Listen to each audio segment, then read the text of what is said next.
Hello friends, welcome to समाधान study. स्वागत है फ्रेंड्स आप सभी का अपने परिवार समाधान स्टडी में। सबसे पहले आप सभी साथियों को होली त्यौहार की हार्दिक शुभकामनाएं फ्रेंड्स। तो होली के साथ साथ पढ़ाई पर भी होली का रंग जमाइए और सफलता प्राप्त कीजिए। तो आज का सेशन बहुत ही महत्वपूर्ण होने वाला है, तो सभी साथी सेशन को लाइक शेयर कर दीजिएगा और point two point note down करिएगा। तो चलिए चलते हैं, स्टार्ट करते हैं आज का हमारा सेशन, जीवधारियों का वर्गीकरण। क्लासिफिकेशन से रिलेटेड ये आज के क्वेश्चन होने वाले हैं। जीवधारियों के वर्गीकरण के क्वेश्चन आज हम करने वाले हैं साथियों, तो ध्यान से पढ़िएगा। चलिए स्टार्ट करते हैं। पहला क्वेश्चन है, निम्नलिखित में से कौन सा एक जैव उर्वरक नहीं है? जैव उर्वरक नहीं है agrobacterium, rhizobium, nostoc, mycorrhiza. Agrobacterium, rhizobium, nostoc, mycorrhiza बोला गया है कि जैव उर्वरक नहीं है। तो इन चारों ऑप्शन में से राइट आंसर क्या होगा, ये सब आप भी कीजिएगा। तो देखिए राइट आंसर होगा ऑप्शन ए, जो एग्रोबैक्टीरियम है वह जैव उर्वरक नहीं है। तो ऑप्शन ए राइट आंसर होगा, दैट इज एग्रोबैक्टीरियम। तो ए ऑप्शन करेक्ट आंसर। बढ़ते हैं नेक्स्ट क्वेश्चन की ओर। निम्नलिखित में से कौन सा जीव यूकैरियोटिक कोशिकाओं का उदाहरण नहीं है? यूकैरियोटिक कोशिकाओं का उदाहरण नहीं है Escherichia coli, Euglena viridis, Amoeba proteus, Paramecium caudatum. Escherichia coli, Euglena viridis, Amoeba proteus, Paramecium caudatum. तो जो जीव यूकैरियोटिक कोशिकाओं का उदाहरण नहीं है बोला गया है, ऑप्शन ए हमारा यहाँ सही उत्तर होगा। एस्चेरिसिया कोलाई जो है वह यूकैरियोटिक जो कोशिकाओं का जीव का उदाहरण नहीं होगा। तो ये option correct answer. Next question है, निम्नलिखित में से कौन सुमेलित नहीं है? निम्नलिखित में से कौन सुमेलित नहीं है? पक्सीनिया, कंड, जड़, बहिरा दिदारुक, आदि दारू, केशिया, कोरछादी, पुष्प दल विन्यास, मूल दाब, बिंदु स्त्राव। पक्सीनिया, कंड, जड़, बहिरा दिदारुक, आदि दारू, केसिया, कोरछादी, पुष्प दल विन्यास, मूल दाब, बिंदु स्त्राव। ए ऑप्शन राइट आंसर होगा। पक्सीनिया कंड जो है वह सुमेलित नहीं है। अगला क्वेश्चन है, साथियों होली का त्यौहार है तो आप होली भी मनाइए और पढ़ाई भी कीजिए, क्योंकि होली के साथ साथ पढ़ाई बहुत ज़रूरी है। बेरोजगारी वाली होली मनाने से अच्छा है कि आप रोजगार पा करके अपने जीवन में सफल होकर होली मनाइए। और क्लास को तो देखना बिल्कुल भी नहीं भूलिएगा, होली के साथ साथ क्लास को भी देखिएगा। तो देखिए क्वेश्चन, एक कोशिकीय यूकैरियोटिक जीव को सम्मिलित किया गया है। एक कोशिकीय यूकैरियोटिक जीव को सम्मिलित किया गया है प्रोटिस्टा में, कवक में, आर्किया में, मोनेरा में। प्रोटिस्टा, कवक, आर्किया, मोनेरा एक कोशिकीय यूकैरियोटिक जीवों का सम्मिश्रण। तो ऑप्शन जो हमारा ए होगा वो राइट आंसर होगा।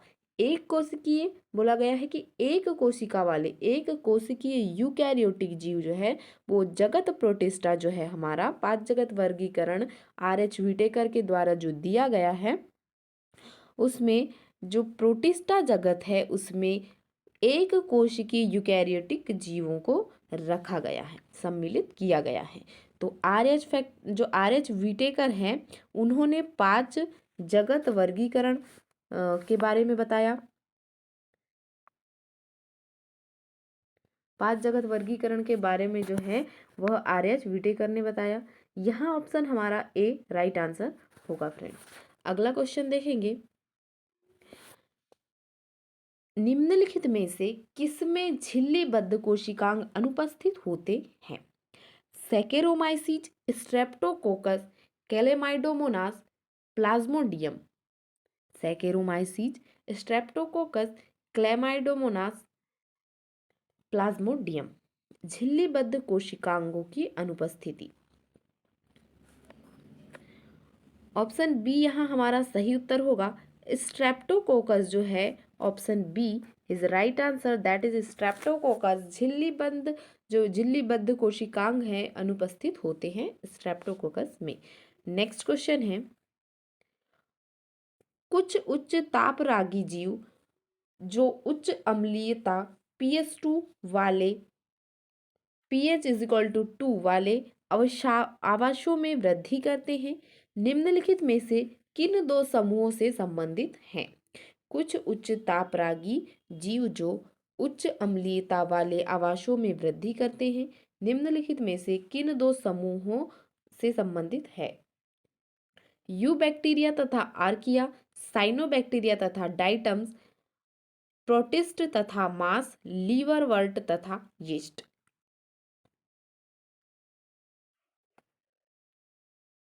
ए ऑप्शन हमारा राइट आंसर होगा, यूबैक्टीरिया तथा आर्किया जो है कुछ उच्च तापरागी बोला गया है, तो जो यूबैक्टीरिया तथा आर्किया तापरागी जीव जो उच्च अम्लीयता वाले आवासों में वृद्धि करते हैं, उनका समूह यूबैक्टीरिया आर्किया होगा। ए ऑप्शन हमारा करेक्ट आंसर हो जाएगा। नेक्स्ट क्वेश्चन है, निम्नलिखित में से किसमें संक्रामक प्रोटीन उपस्थित होते हैं? संक्रामक प्रोटीन की उपस्थिति जो है वो किसमें होती है? जेमिनी विषाणु, प्रियॉन वायराइड, सैटेलाइट विषाणु। जेमिनी विषाणु, प्रियॉन वायराइड, सैटेलाइट विषाणु।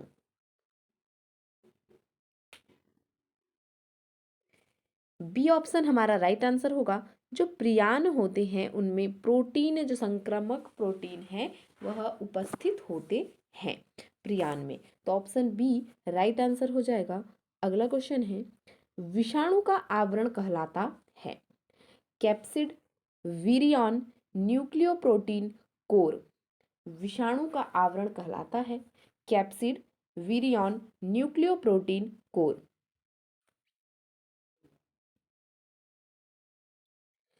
ऑप्शन ए राइट आंसर होगा, जो हमारा यहाँ कैप्सिड दिया गया है, विषाणु का आवरण कैप्सिड कहलाता है।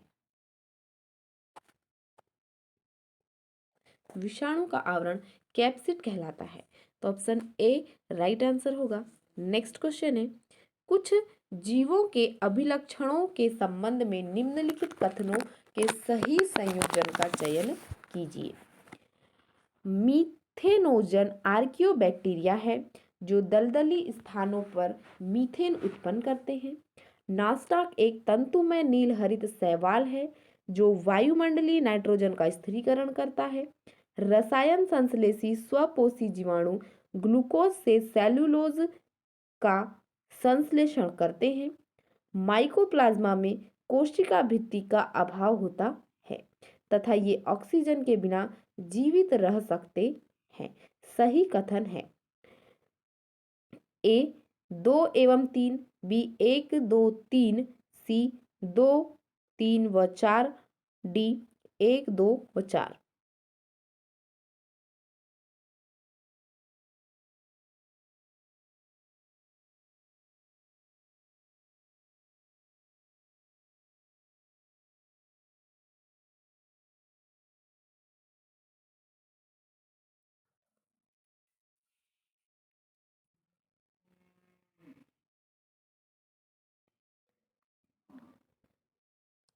राइट आंसर होगा ऑप्शन डी। डी हमारा यहाँ पर सही उत्तर होगा। 1, 2 और 4 जो है हमारा राइट आंसर होगा। देखते हैं क्या है 1, 2, 4। ये 1, 2 का 4 फ्रेंड्स देखिए, मीथेनोजन आर्कियोबैक्टीरिया है, राइट हो गया, जो दलदली स्थानों पर मीथेन उत्पन्न करता है। तो इस पॉइंट को आप नोट डाउन कीजिएगा, वन लाइनर फैक्ट में भी ये बहुत इंपॉर्टेंट होगा कि जो मीथेनोजन है क्या आर्कियोबैक्टीरिया है, ऐसे क्वेश्चन बन सकता है। तो हाँ, मीथेनोजन आर्कियोबैक्टीरिया है जो दलदली स्थानों पर मीथेन उत्पन्न करते हैं। फिर सेकंड है, नास्टाक एवं तंतुमय नील हरित शैवाल है जो वायुमंडलीय नाइट्रोजन का स्थिरीकरण करते हैं। जो नास्टाक है एक तंतुमय नील हरित शैवाल है और नील हरित शैवाल का ही जो दूसरा नाम है वो साइनोबैक्टीरिया उसे कहा जाता है। तो ये जो साइनोबैक्टीरिया, जो नॉस्टॉक है एक प्रकार से एक साइनोबैक्टीरिया है, तो यह वायुमंडलीय नाइट्रोजन का स्थिरीकरण करता है। ये बहुत ही इंपॉर्टेंट पॉइंट है कि जो वायुमंडलीय नाइट्रोजन का स्थिरीकरण करने का एक कारक प्रमुख, तो नॉस्टॉक इसका कारक होगा। तो ऑप्शन जो है सेकंड वो भी राइट है। फिर फोर्थ बोला गया, तो फोर्थ में है माइकोप्लाज्मा में कोशिका भित्ति का अभाव। माइकोप्लाज्मा में कोशिका भित्ति का अभाव होता है तथा ये ऑक्सीजन के बिना जीवित रह सकते हैं। ऑक्सीजन के बिना जीवित रह सकते हैं। तो ऑप्शन 4 भी हमारा सही होगा। तो आंसर होगा ऑप्शन डी, 1 2 4। ऑप्शन डी यहाँ पर हमारा करेक्ट आंसर हो जाएगा। नेक्स्ट क्वेश्चन देखेंगे। नीचे एक जीवाणु भोजी का चित्र दिया गया है, निम्नलिखित में से कौन सा विकल्प जीवाणु भोजी के ए बी सी तथा डी द्वारा नामांकित भागों को सही रूप से प्रदर्शित करता है?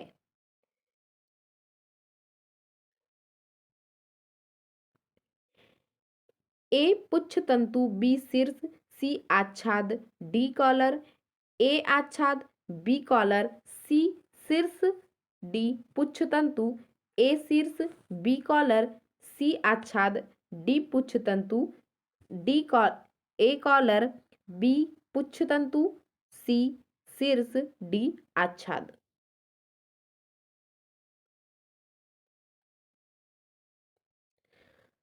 ऑप्शन सी हमारा यहाँ करेक्ट आंसर होगा। ये वाला भाग शीर्ष भाग है, ए वाला जो भाग है वह शीर्ष भाग है। उसके बाद बी वाला भाग, यहाँ पर जो आप देख रहे हैं ये भाग हमारा कॉलर कहलाएगा, कॉलर होगा। उसके बाद सी वाला भाग जो हमारा, ये वाला जो भाग आप देख रहे हैं वह आच्छाद है, आच्छाद। उसके बाद में फिर डी वाले भाग पर आएंगे, तो ये जो नीचे जो इस प्रकार के जो संरचना दी गई है, तो यह जो है वो पुच्छ तंतु होगा। क्या होगा? पुच्छ तंतु हो जाएगा। तो ऑप्शन हमारा सी जो है वह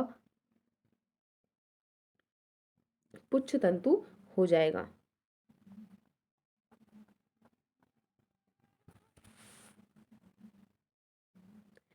तो ऑप्शन यहाँ पर सी हमारा करेक्ट आंसर होगा।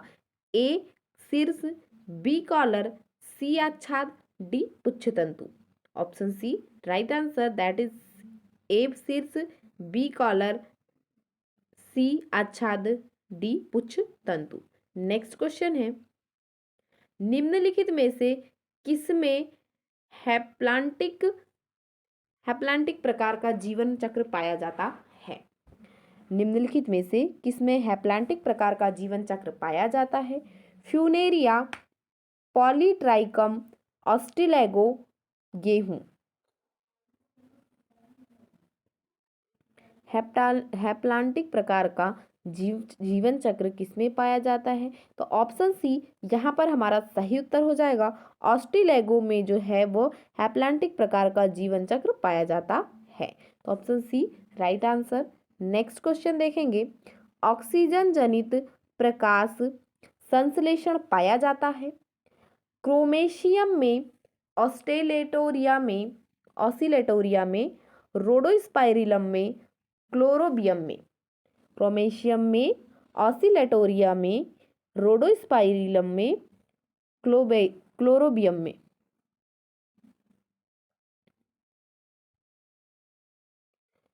बी ऑप्शन हमारा राइट आंसर होगा फ्रेंड्स। ऑसिलेटोरिया में जो है ऑक्सीजन जनित प्रकाश संश्लेषण ऑसिलेटोरिया में पाया जाता है। तो बी ऑप्शन हमारा सही उत्तर हो जाएगा। अगला क्वेश्चन है, निम्नलिखित में से किसकी खोज टियोडाइनर द्वारा की गई थी? निम्नलिखित में से किसकी खोज टियोडाइनर द्वारा की गई थी? स्वतंत्र एवं संक्रामक आरएनए, स्वतंत्र एवं संक्रामक डीएनए, संक्रामक प्रोटीन, जीवाणु भोजी। संक्रामक प्रोटीन, जीवाणु भोजी टियोडाइनर द्वारा खोजी गई।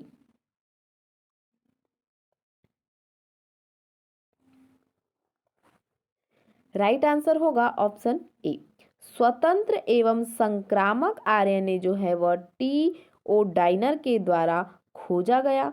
तो इसकी खोज जो है वो टीओ डाइनर ने की थी। तो ऑप्शन ए यहाँ पर हमारा सही उत्तर होगा। स्वतंत्र एवं संक्रामक आरएनए की खोज टीओ डाइनर द्वारा की गई थी। अगला क्वेश्चन है, सजीव जीवधारियों के हाल के वर्गीकरण में जिसमें जीव सृष्टि के 3 मुख्य भाग बैक्टीरिया, आर्किया तथा यूकेरिया बनाए गए हैं, उस दृष्टि से आर्किया के विषय में निम्नलिखित में से कौन सा एक कथन सही है? आर्किया यूकेरिया से सभी लक्षणों से समान है।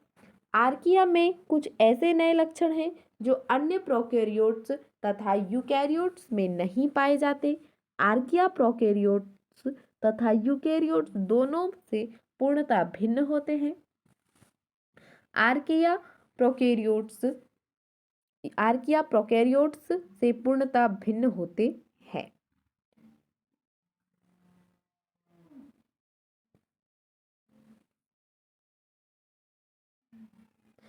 आर्किया जो बैक्टीरिया सृष्टि में जो 3 मुख्य भाग बनाए गए, बैक्टीरिया, आर्किया तथा यूकेरिया, तो इन तीनों भाग में से बोला गया है कि जो उस दृष्टि से आर्किया के विषय में बोला गया कि जो आर्किया है उसके विषय में कौन सा कथन सही होगा? तो ऑप्शन बी हमारा यहाँ करेक्ट आंसर होगा फ्रेंड्स। आर्किया में कुछ ऐसे नए लक्षण हैं जो अन्य प्रोकैरियोट्स तथा यूकेरियोट्स में नहीं पाए जाते हैं। आर्किया में कुछ ऐसे नए लक्षण हैं जो अन्य प्रोकैरियोट्स और यूकेरियोट्स में नहीं पाए जाते हैं। तो ऑप्शन बी हमारा राइट आंसर होगा। नेक्स्ट क्वेश्चन है, निम्नलिखित में से किस एक की कोशिका भित्ति में सेल्यूलोज एक प्रधान घटक होता है? Pythium, Xanthomonas, Pseudomonas, Saccharomyces. Pythium, Xanthomonas, Pseudomonas, सैकेरोमाइसीज।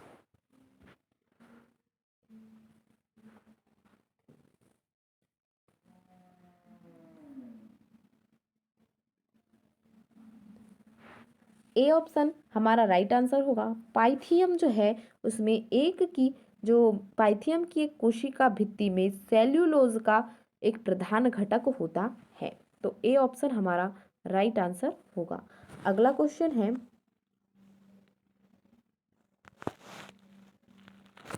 थर्मोकोकस, मिथेनोकोकस तथा मिथेनोबैक्टीरियम किसके उदाहरण हैं? आर्कीबैक्टीरिया, जिनके अंदर ऐसे प्रोटीन होते हैं जो सुकेंद्रकीयों के क्रोड हिस्टोनों के समान होते हैं।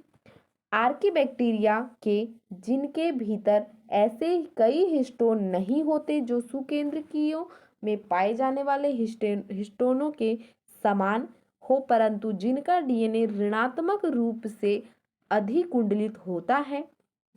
सी ऑप्शन है।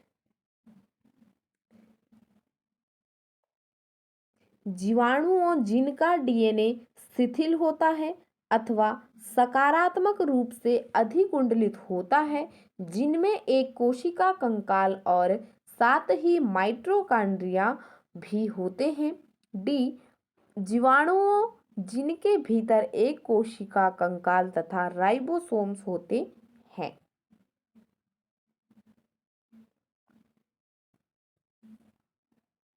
ऑप्शन ए राइट आंसर होगा। आर्कीबैक्टीरिया जिनके अंदर ऐसे प्रोटीन होते हैं जो सुकेंद्रकीयों के क्रोड हिस्टोनों के समान होते हैं। तो ऑप्शन ए हमारा राइट आंसर होगा। अगला क्वेश्चन है, राई का अर्गोट किसकी एक स्पीसीज के द्वारा होता है? जो राई में अर्गोट रोग है वह किसकी स्पीसीज प्रजाति है उसके द्वारा होता है? Phytophthora, Uncinula, Ustilago, Claviceps. Phytophthora, Uncinula, Ustilago, Claviceps. Rye का अर्गोट जो किसकी स्पीसीज के कारण होता है? ऑप्शन डी राइट आंसर होगा। क्लेविसेप्स की स्पीसीज या प्रजाति की जाति के कारण जो है वह अपना जो राई का अर्गोट है रोग जो है वो हो जाता है। तो डी ऑप्शन हमारा राइट आंसर होगा। नेक्स्ट क्वेश्चन है, माइकोप्लाज्मा के संबंध में निम्नलिखित में से कौन सा कथन गलत है? इन्हें पीपीएलओ भी कहते हैं, ये बहुरूपी होते हैं, ये पेनिसिलिन के प्रति संवेदनशील होते हैं, ये पादप में रोग पैदा करते हैं। तो ऑप्शन सी हमारा राइट आंसर होगा। ये पेनिसिलिन के प्रति संवेदनशील होते हैं। माइकोप्लाज्मा जो होते हैं वह पेनिसिलिन के प्रति संवेदनशील होते हैं। ऑप्शन सी राइट आंसर होगा। नेक्स्ट क्वेश्चन देखेंगे,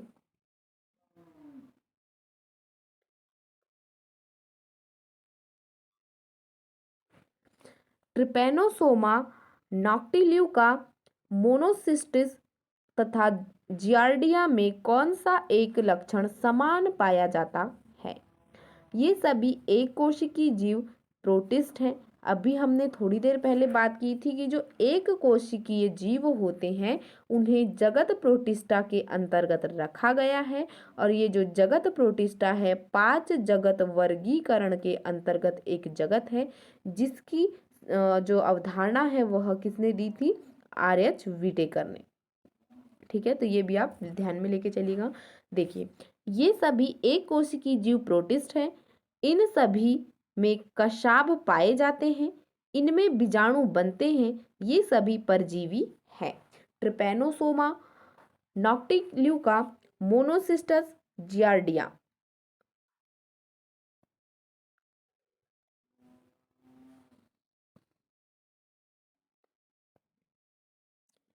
ऑप्शन ए राइट आंसर होगा।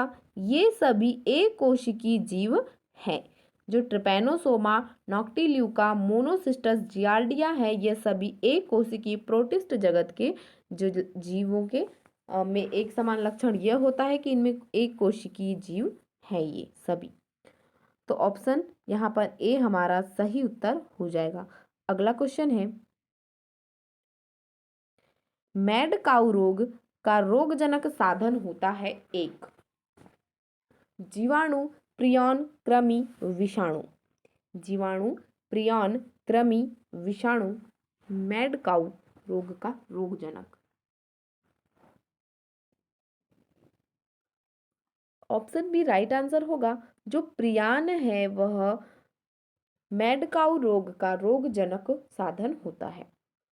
नेक्स्ट क्वेश्चन है, ब्रेड के टुकड़े पर म्यूकर की इष्टतम वृद्धि के लिए निम्नलिखित में से कौन सी पर्यावरणीय धारणाएं अनिवार्य है? लगभग 25 डिग्री सेंटीग्रेड तापमान, लगभग 5 डिग्री सेंटीग्रेड जो सेल्सियस तापमान है, अपेक्षित आर्द्रता लगभग 5%, अपेक्षित आर्द्रता लगभग 95%, छायादार स्थान, तेज प्रकाश वाला स्थान। सही विकल्पों में से निम्न विकल्पों में से सही विकल्प चुनिए। 1, 3 एवं 5, 1, 4 एवं 5, 2, 4 एवं 5, 2, 3 एवं 6।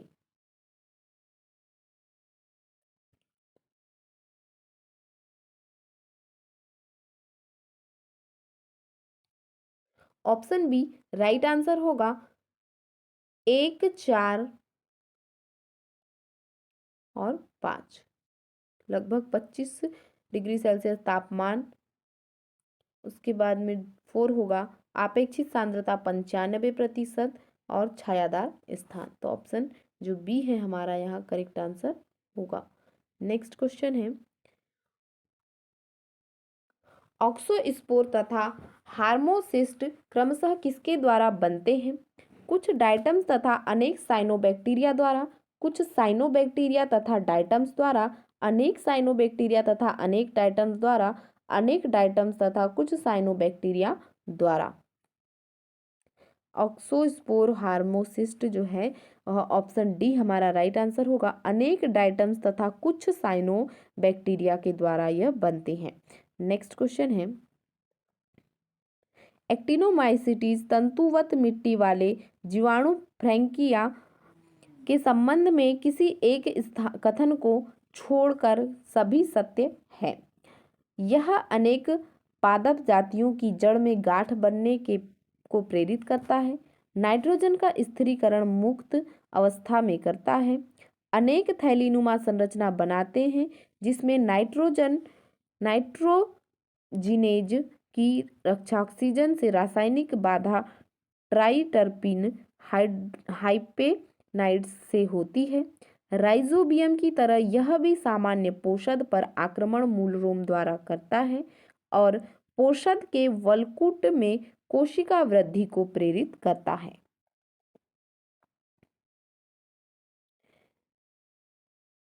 ऑप्शन बी राइट आंसर होगा। नाइट्रोजन का स्थिरीकरण मुक्त अवस्था में करता है। जो एक्टिनोमाइसीट्स तंतुवत मिट्टी वाले जीवाणु फ्रैंकिया जो है वह नाइट्रोजन का स्थिरीकरण जो है वह मुक्त अवस्था में करता है। तो बी ऑप्शन हमारा करेक्ट आंसर होगा। अगला क्वेश्चन है, लाइकेन में शैवाल तथा कवक के बीच नजदीकी संबंध होता है। कवक शैवाल की सुरक्षा, मजबूती तथा अवशोषण में सहायता देता है। शैवाल के लिए भोजन प्रदान करता है। शैवाल वायुमंडलीय नाइट्रोजन का स्थिरीकरण करता है। शैवाल के लिए ऑक्सीजन मुक्त करता है।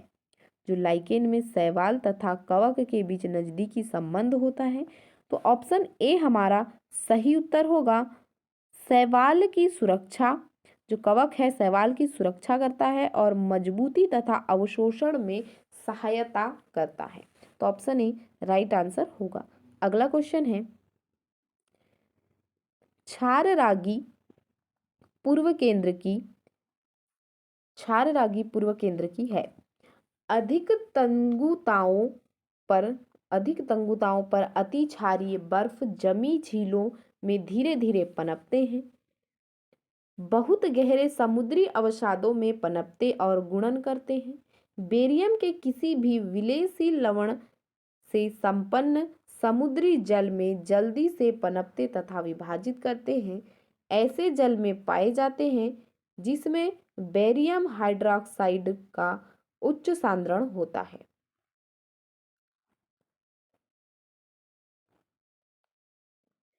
ऑप्शन बी राइट आंसर होगा। बहुत गहरे समुद्री अवसादों में पनपते हैं और गुणन करते हैं। तो ऑप्शन बी राइट आंसर हो जाएगा। अगला क्वेश्चन है, निम्नलिखित में से कौन से एक कोशिकीय जीव में पोषण संबंधी कार्यों के लिए दीर्घ केंद्रक व जनन संबंधी कार्यों के लिए लघु केंद्रक उपस्थित होते हैं?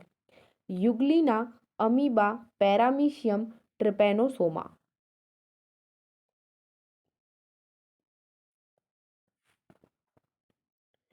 ऑप्शन सी हमारा राइट आंसर होगा, पैरामीशियम। एक कोशिकीय जीव में पोषण संबंधी कार्यों के लिए दीर्घ केंद्रक और जनन संबंधी कार्यों के लिए लघु केंद्रक उपस्थित होते हैं। एक कोशिकीय जीव जगत प्रोटिस्टा के अंतर्गत आते हैं। तो ऑप्शन हमारा यहाँ सी पैरामीशियम राइट आंसर होगा। अगला क्वेश्चन है, सबसे अधिक अध्ययन किस जीवाणु पादप अंतःक्रिया पर हुआ है? साइनोबैक्टीरिया के जली फर्न के साथ सहजीवन, एग्रोबैक्टीरियम द्वारा आवृत बीजी में गाल निर्माण, सिसबानिया के तने में नाइट्रोजन स्थिरीकरण करने वाला जीवाणु द्वारा गांठ का निर्माण, फास्फेट विलेयशील जीवाणु द्वारा पादप वृद्धि को उत्तेजित करना।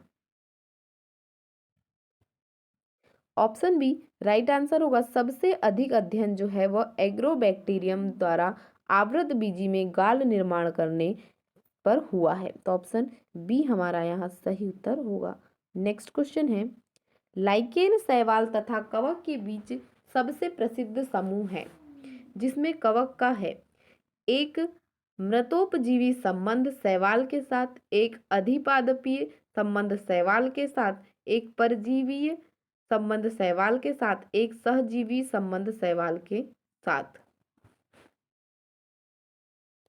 ऑप्शन डी राइट आंसर होगा। एक सहजीवी संबंध शैवाल के साथ कवक का होता है। तो ऑप्शन डी हमारा यहाँ राइट आंसर होगा।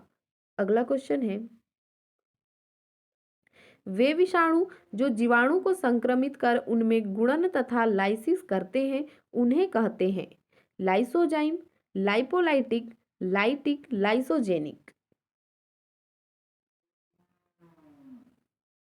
सी ऑप्शन हमारा राइट आंसर होगा। जो लाइटिक है वह वे विषाणु जो जीवाणु को संक्रमित कर उनमें गुणन तथा लाइसिस करते हैं लाइटिक कहे जाते हैं। तो ऑप्शन सी हमारा करेक्ट आंसर होगा। अगला क्वेश्चन है, रेट्रोवायरस के विषय में निम्नलिखित में से कौन सा कथन सही नहीं है। रेट्रोवायरस में आरएनए निर्भर डीएनए पॉलीमरेज का जीन उपस्थित होता है। परिपक्व रेट्रोवायरस में आनुवंशिक पदार्थ आरएनए होता है। रेट्रोवायरस मनुष्य में कुछ मुख्य किस्म के कैंसरों के उत्पन्नकर्ता साधन होते हैं। रेट्रोवायरस के जीवन चक्र में डीएनए किसी भी अवस्था में उपस्थित नहीं होता है। ऑप्शन डी राइट आंसर होगा। जो रेट्रोवायरस के जीवन चक्र में डीएनए किसी भी अवस्था में उपस्थित नहीं होता है यह कथन गलत है। तो बोला गया है कि सही कथन नहीं है। तो रेट्रोवायरस के जीवन चक्र में डीएनए किसी भी अवस्था में उपस्थित नहीं होता, ये कथन गलत है। ऑप्शन डी हमारा यहाँ सही उत्तर होगा। अगला क्वेश्चन है, एक स्वतंत्र जीवी नाइट्रोजन स्थिरीकरण साइनोबैक्टीरियम जो जलीय फर्न एजोला के साथ सहजीवी साहचर्य भी बना सकता है निम्न में से कौन सा है। Chlorella, nostoc, anabaena, पोथ्रिक्स।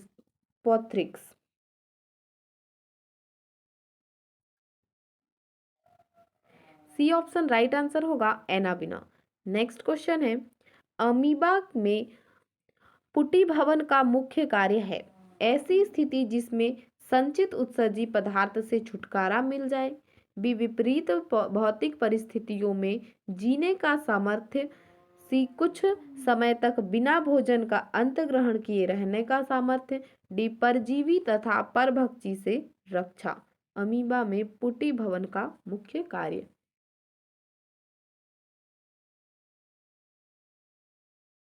ऑप्शन जो हमारा बी है वो राइट आंसर होगा। विपरीत भौतिक परिस्थितियों में जीने का सामर्थ्य जो है अमीबा के पुटी भवन का मुख्य कार्य होता है। तो बी ऑप्शन हमारा सही उत्तर होगा। अगला क्वेश्चन है, विषाणु एवं गुणसूत्र दोनों ही कोशिका के बाहर निर्जीव हैं क्योंकि ए दोनों को वृद्धि तथा गुणन के लिए कोशिका के जीवद्रव्य की आवश्यकता होती है, बी उन्हें दोनों आरएनए तथा डीएनए की आवश्यकता होती है, सी उन दोनों को भोज्य अणुओं की आवश्यकता होती है, डी उन दोनों को श्वसन के लिए ऑक्सीजन की आवश्यकता होती है। विषाणु एवं गुणसूत्र दोनों ही कोशिका के बाहर निर्जीव होते हैं। तो ऑप्शन ए हमारा राइट आंसर होगा। दोनों को वृद्धि तथा गुणन के लिए कोशिका के जीवद्रव्य की आवश्यकता होती है। ए ऑप्शन राइट आंसर होगा। अगला क्वेश्चन है, विषाणु के संबंध में कौन सा कथन सही है। विषाणु के न्यूक्लिक अम्ल को कैप्सिड कहा जाता है।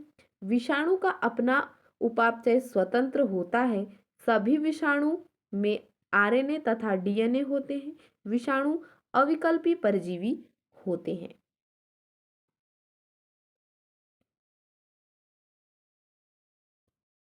राइट आंसर होगा ऑप्शन डी, विषाणु अविकल्पी परजीवी होते हैं। ये कथन विषाणु के संबंध में सही कथन होगा। तो D option right answer, that is विषाणु अविकल्पी परजीवी होते हैं। तो फ्रेंड्स आज का सेशन हमारा यहीं पर समाप्त हो रहा है। तो सभी साथी सेशन को लाइक शेयर जरूर कीजिएगा। देखिए फ्रेंड्स, हम होली में भी आपको पढ़ा रहे हैं, तो आप भी होली का त्यौहार भी मनाइए और पढ़ाई भी कीजिएगा। क्लास देखना बिल्कुल ना भूलिए। तो मिलते हैं फ्रेंड्स नेक्स्ट क्लास में। Thank you for watching.